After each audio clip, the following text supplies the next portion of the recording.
Orta Avrupa'da yer alan ve zengin tarihi ile dikkat çeken bir ülkedir. Birinci ve İkinci Dünya Savaşları gibi önemli tarihi olaylar yaşamış olan ülke, bugün Avrupa'nın en büyük ekonomilerinden birine sahiptir. Modern bir endüstri, kültür ve eğitim merkezidir. Bu ülke, tarihinin getirdiği derin izlerle şekillenmiş ve savaşlardan çıkarak bugünkü güçlü konumuna ulaşmıştır. Almanya, kuzeyinde Kuzey Denizi, Danimarka ve Baltık Denizi, doğusunda Polonya ve Çekya, güneyinde Avusturya ve İsviçre, batısında Fransa, Lüksemburg, Belçika ve Hollanda bulunur. Almanya nüfusu 83.260.200 nüfusu ile Avrupa Birliği'nin en büyük nüfusuna sahiptir. Ve bu nüfusun Birleşmiş Milletler tahminine göre %14.88 oranında göçmenlerden oluşmasıyla Amerika Birleşik Devletleri'nden sonra dünyanın en çok göç alan ikinci ülkesidir. Ülkenin başkenti ise Berlin'dir. Almanya'nın resmi dili Almancadır. Almanca, Almanya'da resmi ve ağırlıklı olarak konuşulan dildir. Ayrıca bu dil Avrupa Birliği'ndeki 23 resmi dilden biridir ve Avrupa Komisyonu'nun İngilizce ve Fransızca ile beraber 3 çalışma dilinden biridir. Türkçe, İngilizce, Rusça, Arapça en çok kullanılan azınlık dilleridir. Spor, Almanya yaşamında önemli bir yer tutmaktadır. 27 milyon insan Almanya'nın herhangi bir spor kulübüne üyedir ve bunun yanında 12 milyon kişi bireysel olarak bir aktiviteyi takip etmektedir.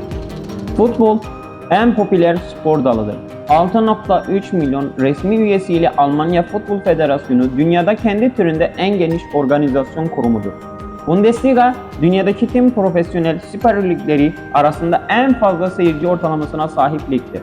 Almanya milli futbol takımı 1954, 1974, 1990 ve 2014 yıllarında FIFA Dünya Kupası'nı ve 1972, 1980 ve 1996 yıllarında da Avrupa Şampiyonası'nı kazanmıştır. Almanya, FIFA Dünya Kupası'na 1974 ve 2006 yıllarında ve Avrupa Futbol Şampiyonası'na da 1988 yılında ev sahipliği yapmıştır. En başarılı ve ünlü futbolcuları Franz Beckenbauer, Gerd Müller, Jürgen Klinsmann, Lothar Matthäus ve Oliver Kahn'dır. Seyirciler arasında popüler olan diğer spor dalları da handbol, voleybol, basketbol, buz hokeyi ve tenistir. Vergessen Sie nicht, meinen Kanal zu abonnieren, Videos zu mögen, Kommentare abzugeben.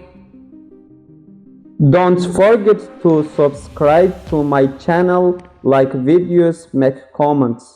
Türkiye'nin en büyük şehri İstanbul'dan Almanya'nın başkenti Berlin'e uçakla aktarmasız ortalama 3 saat sürmektedir. Almanya'nın para birimi Euro'dur. 100 Euro 3490 Türk Lirasıdır.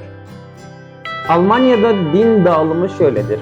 Dinsizler %43.8, Katolik %24.8, Protestan %22.6, Ortodoks %2.2, diğer Hristiyan grupları %1.1, İslam %3.7, Alevi %0.8, Budizm %0.2, Yahudi %0.1, Hinduizm %0.1, Yezidi %0.1, diğer din grupları ise %0.4'tür. Almanların tarih sahnesine çıkışı, Batı Roma İmparatorluğu'nun dağılmasının ardından Avrupa'da yaşanan siyasi boşluğun etkisiyle 8. yüzyılda olmuştur. Bu yüzyıldan itibaren Cermen prenslikleri Avrupa'nın şekillenmesinde önemli rol oynamıştır. 1. Konrad'ın Doğu Frank Krallığı tahtına çıktığı 911 yılı Almanya'nın siyasi tarihinin başlangıcı kabul edilmektedir. Yüzyılın devamında Cermenler yayılım göstermiş ve 962 yılında pek çok Germen dötlüğü birleşerek Roma Germen İmparatorluğu'nu kurmuştur. Bu devlet çeşitli toprak değişimleri ve bölünmelerle varlığını 19. yüzyıla kadar sürdürmüştür. İmparatorluk en geniş sınırlarına ulaştığında bugünkü pek çok Avrupa ülkesi bu sınırlar içerisinde yer almıştır. Günümüz Almanya'sı da imparatorluğun tarih sahnesinden çekildiği 1800 yılına kadar bu sınırlar içerisinde kalmıştır. Devlet 13. yüzyıl ortalarında Habsburg Hanedanı'nın kontrolüne geçmiş ve 14. yüzyılda en geniş sınırlarına ulaşmıştır.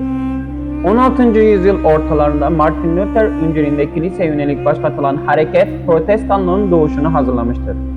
Reform hareketlerinin yol açtığı iç karışıklık ve kaos ortamı yanı sıra Osmanlı Devleti ile mücadelenin getirdiği olumsuz etkiler nedeniyle imparatorluk 1556'da ikiye bölünmüştür. Mezhep çatışmalarının zemin hazırladığı 30 yıl savaşları 1618 ile 1648 yılları arasında ülkeyi büyük bir felakete ve yıkıma sürüklemiştir. Savaş sonrasında imparatorluğun etki alanı zayıflamış, böylece yüzyılın ikinci yarısında Prusya ve Avusturya siyasi etkinliklerini arttırmaya başlamıştır. Roma-Cermen İmparatorluğu 2. Viyana kuşatması sırasında Kutsal İttifak'ta yer alarak Osmanlı Devleti'nin mağlup edilmesinde pay sahibi olunurken, Prusya ve Avusturya'nın Almanya coğrafyasındaki güç mücadelesi 19. yüzyıl başlarına kadar devam etmiştir.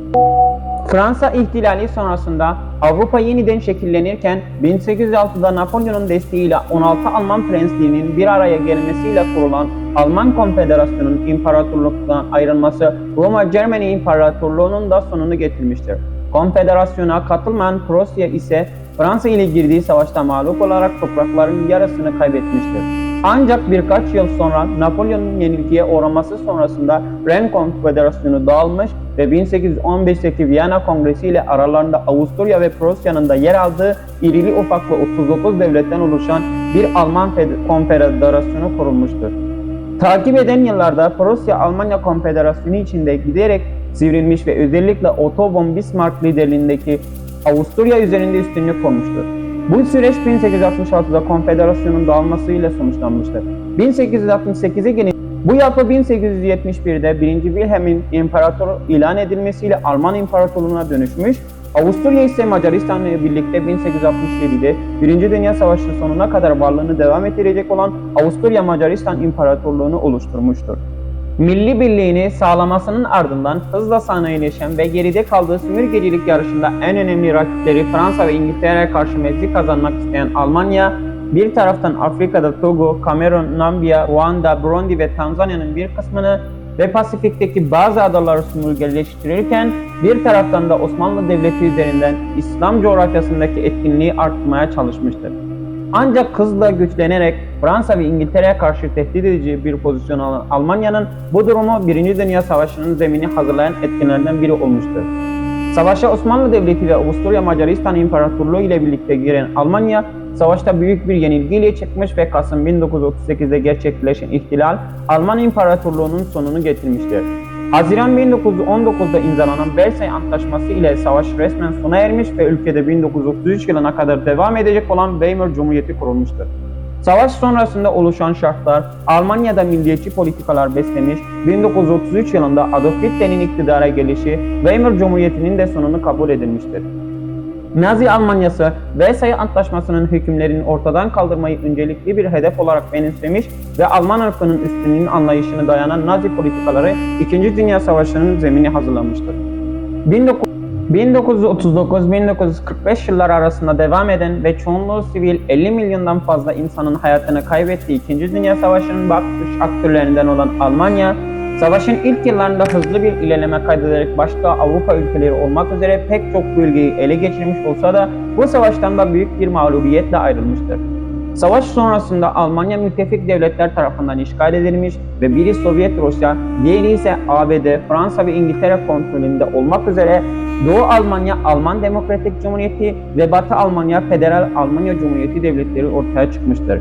Soğuk Savaş yıllarında bu devletler iki farklı ülke olarak varlığını sürdürürken 1961 yılında doğudan batıya kaçışları önlemek için inşa edilen Berlin Duvarı aynı zamanda Soğuk Savaş'ın sembollerinden biri olmuştur.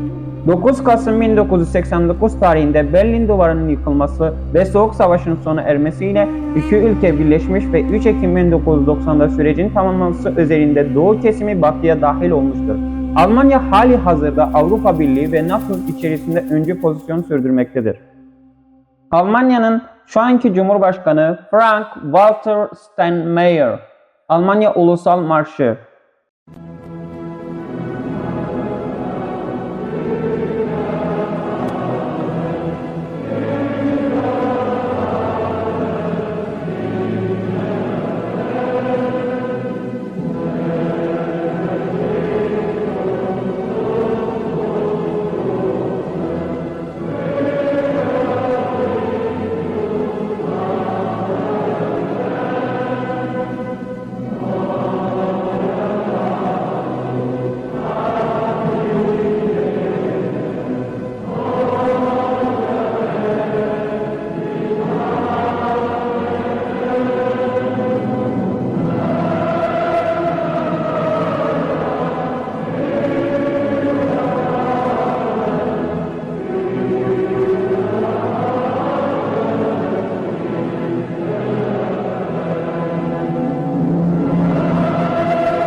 Almanya'nın iklimine baktığımız zaman Almanya'nın geneli nemli batı rüzgarlarının üstünlük kurduğu ılımlı bir iklime sahiptir.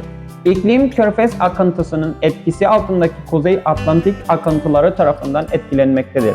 Kışları ılımlı ve yazları serindir. Buna karşılık sıcaklık çoğu zaman 30 dereceyi aşabilmektedir. Doğuda ise iklim daha karasaldır. Kışlar çok soğuk, yazlar çok sıcak ve kuru olabilmektedir. Orta ve Güney Almanya ise farklı olarak karasal ve okyanusal iklim arasında bir geçiş bölgesindedir. Yine en yüksek sıcaklık yazın 30 dereceyi aşabilmektedir. Almanya, Avrupa'nın en büyük ulusal ekonomisi, dünyada 3. en büyük gayri safi yurt içi hasılaya sahip ülke, satın alma gücü paritesine göre 5. ülke konumundadır. Almanya'da eğitimin idaresinin sorumluluğu öncelik olarak federal eyaletlerindir. Federal hükümet eğitim konusunda oldukça küçük bir role sahiptir. İsteğe bağlı olmak üzere anaokulu eğitimi 3 ve 6 yaş arasındaki tüm çocuklara sağlanmaktadır. Sonrasında da en az 9 yıl sürecek zorunlu eğitim vardır. İlköğretim genelde 4 yıl sürmektedir ve devlet okulları bu ilköğretim sürecinde katmanlara ayrılmamıştır. Buna zıt olarak orta öğretimde öğretmenlerin, öğrencilerin yeteneklerine ve öğretmenlerin tavsiyelerine göre öğrencilerin gidebilecekleri 4 çeşit okul bulunmaktadır. Gymnasium en yetenekli öğrenciler kayıt olur ve Gymnasium onların üniversite eğitimine hazırlar. Eğitim eyaletlerinin sisteme bağlı olarak 8 veya 9 yıl sürmektedir. Realschule daha yaygın olarak orta düzey öğrencilere hitap eder ve 6 yıl sürer. Hauptschule okulları öğrencilerin mesleki eğitime hazırlar ve Gesamtschule de önceki 3 türü kapsayan bir eğitim sistemini benimsemektedir. Umarım videoyu beğenmişsinizdir. Video hakkındaki düşüncelerinizi, benden anlatmamı istediğiniz konuları yorum kısmına yazabilirsiniz. Yeni yükleyeceğim videoları kaçırmamak için abone olmayı, bildirimleri açmayı, beğenmeyi unutmayın. Yeni videoda görüşmek üzere, hoşça kalın.